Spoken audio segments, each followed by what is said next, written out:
नमस्कार सब शिक्षकगणों को। आज की तासिका में हम बाल विकास एवं शिक्षा शास्त्र इस विषय की बाल केंद्रित शिक्षा इस विषय पर 30 सवाल लेने जा रहे हैं। सवाल पहला, एक प्रगतिशील कक्षा में जहां बाल केंद्रित शिक्षा को प्राथमिकता दी जाती है, शिक्षक की भूमिका के संदर्भ में निम्नलिखित में से कौन सा कथन सबसे सटीक है?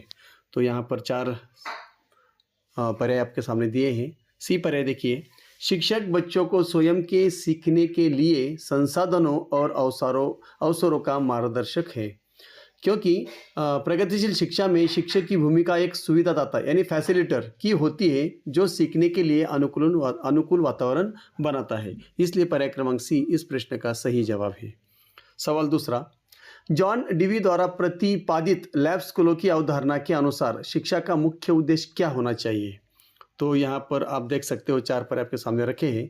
तो सबसे सटीक पर्याय है पर्याय क्रमांक सी, छात्रों को समाज की समस्याओं को सुलझाने के लिए सक्षम बनाना। तो डीवी का मानना था कि शिक्षा को बच्चों को वर्तमान जीवन की समस्याओं और सामाजिक अनुभव से जोड़ना चाहिए। इसलिए पर्याय क्रमांक सी इस प्रश्न का सही जवाब है। आगे बढ़ते हैं सवाल 3 की तरफ। बाल केंद्रित शिक्षा में व्यक्तिगत भिन्नताओं को संबोधित करने का सबसे प्रभावी तरीका क्या है?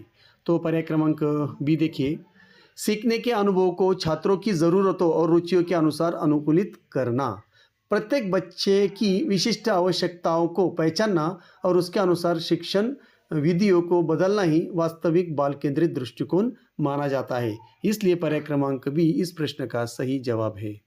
आगे बढ़ते हैं सवाल 4 की तरफ। एक बाल केंद्रित कक्षा में मूल्यांकन मतलब असेसमेंट की प्रकृति कैसी होनी चाहिए ताकि वह अधिगम में सहायक हो? तो यहाँ पर भी पर्याय क्रमांक बी देखिए, निरंतर और रचनात्मक प्रक्रिया जो सीखने की रणनीतियों में सुधार करे। ऐसी हमारी क्या होनी चाहिए? मूल्यांकन प्रकृति होनी चाहिए, क्योंकि रचनात्मक मूल्यांकन छात्र और शिक्षक दोनों को फीडबैक प्रदान करता है। इसलिए पर्याय क्रमांक बी इस प्रश्न का सही जवाब है। 5वां प्रश्न, प्रगतिशील शिक्षा के संदर्भ में लोकतांत्रिक वातावरण से क्या तात्पर्य है जहां बाल केंद्रित शिक्षा लागू हो रही है? तो पर्याय क्रमांक बी देखिए, छात्रों को शिक्षण अधिगम प्रक्रिया और नियमों के निर्धारण में भागीदार बनाना, क्योंकि लोकतांत्रिक वातावरण में छात्रों के विचारों को महत्व दिया जाता है और वे अपनी सीखने की प्रक्रिया में सक्रिय होते हैं। इसलिए पर्याय क्रमांक बी इस प्रश्न का सही जवाब है। 6वां प्रश्न, बाल केंद्रित पाठ्यक्रम का निर्माण करते समय निम्नलिखित में से किस सिद्धांत को सबसे अधिक महत्व दिया जाना चाहिए? तो यहाँ पर सबसे किसे ज़्यादा महत्व देना चाहिए?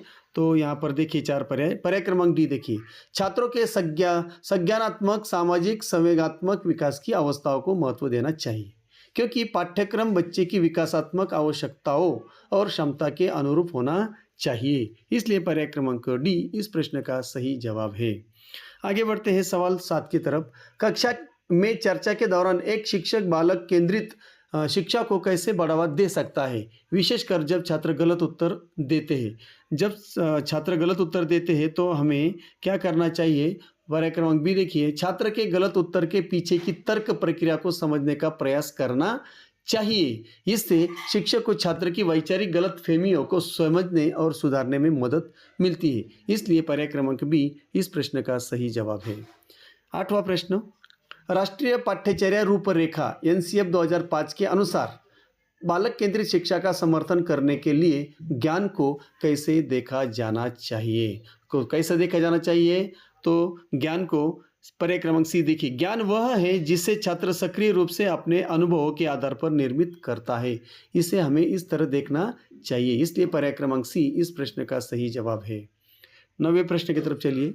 एक शिक्षक समावेशी और बाल केंद्रित वातावरण में गिफ्टेड यानी प्रतिभाशाली बच्चों की ज़रूरतों को कैसे पूरा कर सकता है? तो कैसे पूरा कर सकता है? तो उसके लिए आपको पर्याय क्रमांक डी देखना होगा।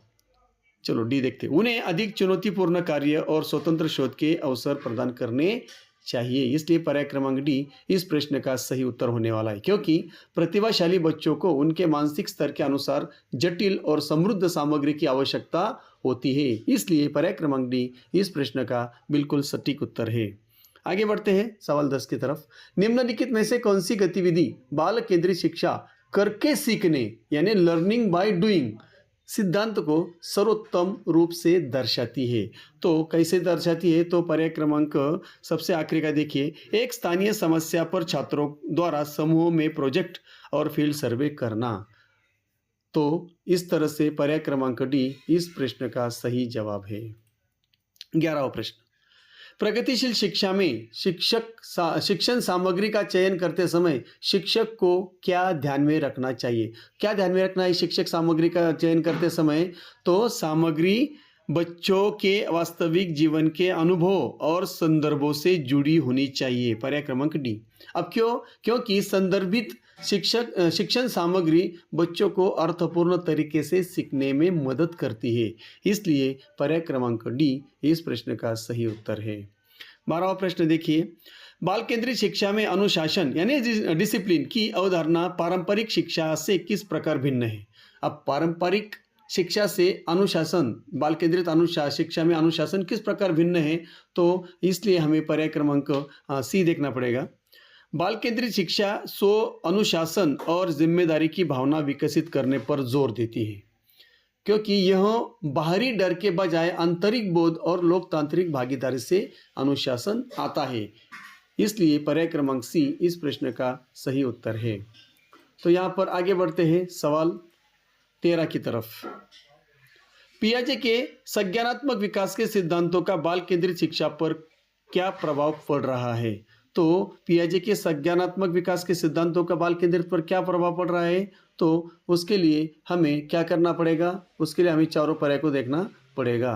तो सबसे ऊपर का पर्याय देखिए, शिक्षण को बच्चे की मानसिक परिपक्वता और विकासात्मक स्तर के अनुरूप होना चाहिए, क्योंकि पियाजे ने स्पष्ट किया है बच्चे विशिष्ट चरणों में विशिष्ट तरीके से सीखते हैं, इसलिए पर्याय क्रमांक ए इस प्रश्न का बिल्कुल सही जवाब है।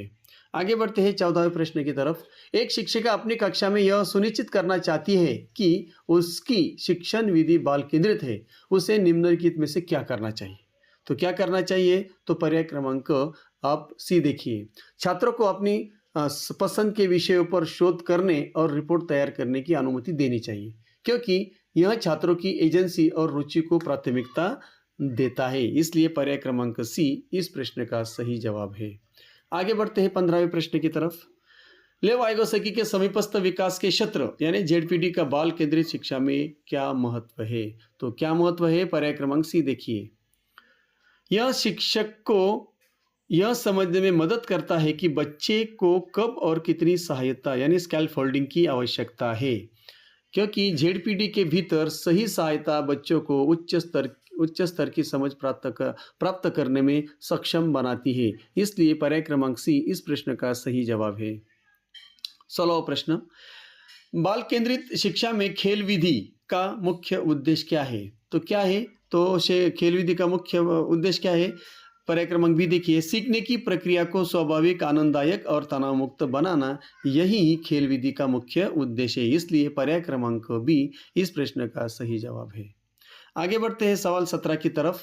बाल केंद्रित शिक्षा की आलोचना करते समय कुछ विद्वान संसाधनों की कमी का तर्क देते, इससे क्या तात्पर्य है? तो क्या तात्पर्य है? तो देखिए पर्याय क्रमांक डी देखिए, इस पद्धति में प्रति छात्र अधिक समय, सामग्री और विशेष प्रशिक्षण की आवश्यकता होती है, क्योंकि व्यक्तिगत ध्यान देने और गतिविधि आधारित शिक्षा के लिए अक्सर अधिक संसाधनों की आवश्यकता महसूस होती है, इसलिए पर्याय क्रमांक डी इस प्रश्न का सही जवाब है। आगे बढ़ते 18वें प्रश्न की तरफ। एक लोकतांत्रिक कक्षा में यदि किसी विषय पर छात्रों के बीच मतभेद हो जाता है, तो बाल केंद्रित शिक्षक को क्या करना चाहिए? तो क्या करना चाहिए? तो पर्याय क्रमांक बी देखिए, छात्रों को तर्कपूर्ण बहस और विभिन्न दृष्टिकोणों को सुनने के लिए हमें प्रोत्साहित करना चाहिए, क्योंकि मतभेद सीखने और आलोचनात्मक सोच विकसित करने का एक शानदार अवसर होते हैं, इसलिए पर्याय क्रमांक बी इस प्रश्न का बिल्कुल सटीक उत्तर है।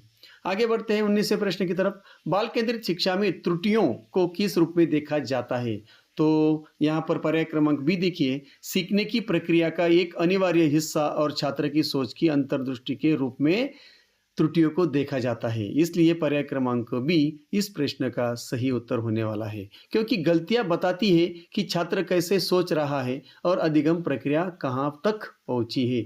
इसलिए पर्याय क्रमांक बी इस प्रश्न का सही जवाब है। आगे बढ़ते हैं सवाल 20 की तरफ। एक बाल केंद्रित स्कूल में भौतिक वातावरण में क्या विशेषता होनी चाहिए? तो क्या होनी चाहिए बाल केंद्रित स्कूल में? भौतिक वातावरण की अवस्था, सीखने के कोने, लचीले बैठने की व्यवस्था और बच्चों के काम करने का प्रदर्शन। तो यहाँ पर ऐसा वातावरण अन्वेषण और स्वामित्व की भावना को बढ़ावा देता है। इसलिए पर्याय क्रमांक बी इस प्रश्न का सही जवाब है। 21वें प्रश्न की तरफ चलो। बाल केंद्रित शिक्षा में बहुआयामी बुद्धि, मल्टीपल इंटेलिजेंस के सिद्धांत का उपयोग कैसे किया जाता है? तो कैसे किया जाता है? तो पर्याय क्रमांक सी देखिए। विभिन्न प्रकार की गतिविधियों और मूल्यांकन विधियों का उपयोग करना ताकि हर बच्चा अपनी क्षमता दिखा सके, क्योंकि गार्डनर के अनुसार बच्चे अलग अलग तरीकों से बुद्धिमान होते हैं। इसलिए शिक्षण भी विविध होना चाहिए। इसलिए पर्याय क्रमांक सी इस प्रश्न का सही उत्तर है। 22वां प्रश्न, प्रगतिशील शिक्षा के अंतर्गत सहयोगात्मक अधिगम यानी कोलैबोरेटिव लर्निंग का मुख्य लाभ क्या है? तो मुख्य लाभ क्या है कोलैबोरेटिव लर्निंग का? तो यहाँ पर चारों पर्याय देखो। पर्याय क्रमांक सी देखो। छात्रों में सामाजिक कौशल, सहानुभूति और टीम वर्क की भावना विकसित होती है कोलैबोरेटिव लर्निंग की वजह से, क्योंकि एक साथ काम करने से छात्र एक दूसरे से सीखते हैं और सामाजिक मूल्यों को आत्मसात करते हैं। इसलिए पर्याय क्रमांक सी इस प्रश्न का सही जवाब है। 23वां प्रश्न, बाल केंद्रित शिक्षा में शिक्षक द्वारा पोर्टफोलियो तैयार करने का मुख्य कारण क्या है? क्या है मुख्य कारण पोर्टफोलियो तैयार करने का? तो पर्याय क्रमांक ए देखिए। समय के साथ बच्चे की प्रगति और सीखने के विभिन्न आयामों का व्यवस्थित साक्ष्य जुटाना, क्योंकि यह मूल्यांकन का एक गुणात्मक तरीका है जो बच्चे की वृद्धि को समग्र रूप से दिखाता है। इसलिए पर्याय क्रमांक ए इस प्रश्न का सही उत्तर है। तो यहाँ पर पर्याय क्रमांक डी नहीं दिख रहा है, उसे भी आप देख सकते हो। चलो आगे बढ़ते हैं सवाल 24 की तरफ। यदि एक शिक्षक बाल केंद्रित कक्षा में पाठ पढ़ाते समय देखता है कि अधिकांश छात्र उब रहे तो उसे क्या करना चाहिए? तो उसे फौरन क्या करना चाहिए? पर्याय क्रमांक सी देखिए। अपनी शिक्षण पद्धति में तुरंत बदलाव करना और छात्रों की रुचि के अनुसार गतिविधि जोड़ना चाहिए, क्योंकि बाल केंद्रित शिक्षा में शिक्षक को छात्रों की प्रतिक्रिया के प्रति संवेदनशील और लचीला होना चाहिए। इसलिए पर्याय क्रमांक सी इस प्रश्न का सही जवाब है। आगे बढ़ते हैं सवाल 25 की तरफ। बाल केंद्रित शिक्षा में आलोचनात्मक शिक्षा शास्त्र यानी क्रिटिकल पेडालॉजी का क्या अर्थ है? तो क्या अर्थ है? पर्याय क्रमांक डी देखिए। छात्रों को समाज में प्रचलित अन्याय और शक्ति संरचनाओं पर सवाल उठाने के लिए प्रेरित करना चाहिए, क्योंकि यहाँ पर आलोचनात्मक शिक्षा शास्त्र छात्रों को जागरूक नागरिक बनाता है जो अपने आसपास की दुनिया को समझ सके। इसलिए पर्याय क्रमांक डी इस प्रश्न का सही जवाब है। 26वां प्रश्न देखिए। एक समावेशी बालक केंद्रित कक्षा में विभिन्न पृष्ठभूमि से आने वाले बच्चों को जैसे वंचित वर्ग के लिए शिक्षक को क्या करना चाहिए? तो सबसे पहला जो पर्याय है, उन्हें सांस्कृतिक अनुभवों को कक्षा की चर्चाओं और पाठ्यक्रम का हिस्सा बनाना चाहिए, क्योंकि सांस्कृतिक रूप से उत्तरदायी शिक्षण बच्चों में आत्मसम्मान बढ़ाता है। इसलिए पर्याय क्रमांक ए इस प्रश्न का सही उत्तर है। पर्याय क्रमांक डी भी आपके सामने है, देख सकते हो।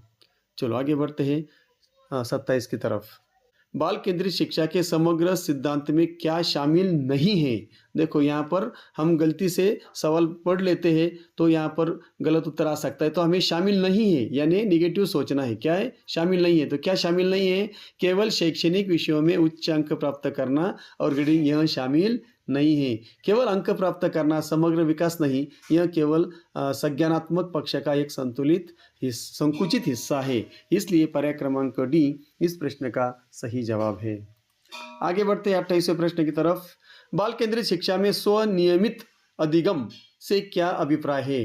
तो यहाँ पर स्वनियमित अधिगम किसे कहा जाएगा? तो पर्याय क्रमांक बी देखिए। छात्रों द्वारा अपने स्वयं के सीखने के लक्ष्यों को निर्धारित करना और अपनी प्रगति की निगरानी करना, क्योंकि यहाँ पर यह छात्र को अपने अधिगम का मालिक बनाता है और जिम्मेदारी का एहसास कराता है। इसलिए पर्याय क्रमांक बी इस प्रश्न का सही जवाब है। बाल केंद्रित दृष्टिकोण के अनुसार पाठ्य पुस्तकों का उपयोग कक्षा में किस प्रकार किया जाना चाहिए? 29वां प्रश्न दिया है। तो यहाँ पर हमें पाठ्य पुस्तकों का उपयोग कक्षा में किस प्रकार किया जाना चाहिए? उन्हें सीखने के कई संसाधनों में से एक संसाधन के रूप में इस्तेमाल करना चाहिए। पहला ही पर्याय देखिए, क्योंकि शिक्षक को पाठ्य पुस्तकों के अलावा बाहरी दुनिया, डिजिटल मीडिया और सामुदायिक ज्ञान का भी उपयोग करना चाहिए। तो इसलिए पर्याय क्रमांक ए इस प्रश्न का सही जवाब है। और आखिरी प्रश्न, 30वां प्रश्न, बाल केंद्रित शिक्षा की सफलता के लिए सबसे महत्वपूर्ण कारक निम्नलिखित में से कौन सा है? तो 4 पर्याय दिए हैं। सबसे सटीक जो पर्याय है, पर्याय क्रमांक डी देखिए, शिक्षक का बच्चों के प्रति दृष्टिकोण, संवेदनशीलता और विश्वास। क्योंकि जब तक शिक्षक बच्चे की क्षमता में विश्वास नहीं करता, बाल केंद्रित शिक्षा वास्तविक रूप में लागू नहीं हो सकती। इसलिए पर्याय क्रमांक डी इस प्रश्न का सही जवाब है। इस तरह से 30 सवाल हमने लिए हैं। आशा करता हूँ आप सभी को समझ में आए होंगे। अगर आए हैं तो तासिका को लाइक कीजिए, वीडियो को लाइक कीजिए, कमेंट्स कीजिए और चैनल को सब्सक्राइब ज़रूर कीजिए, ताकि आने वाले सभी वीडियो और पीछे के सभी वीडियो आप तक आसानी से पहुँच सके। रुकता हूँ, नई तासिका के साथ, नए विषय के साथ फिर मिलेंगे। तब तक के लिए जय हिंद, जय महाराष्ट्र।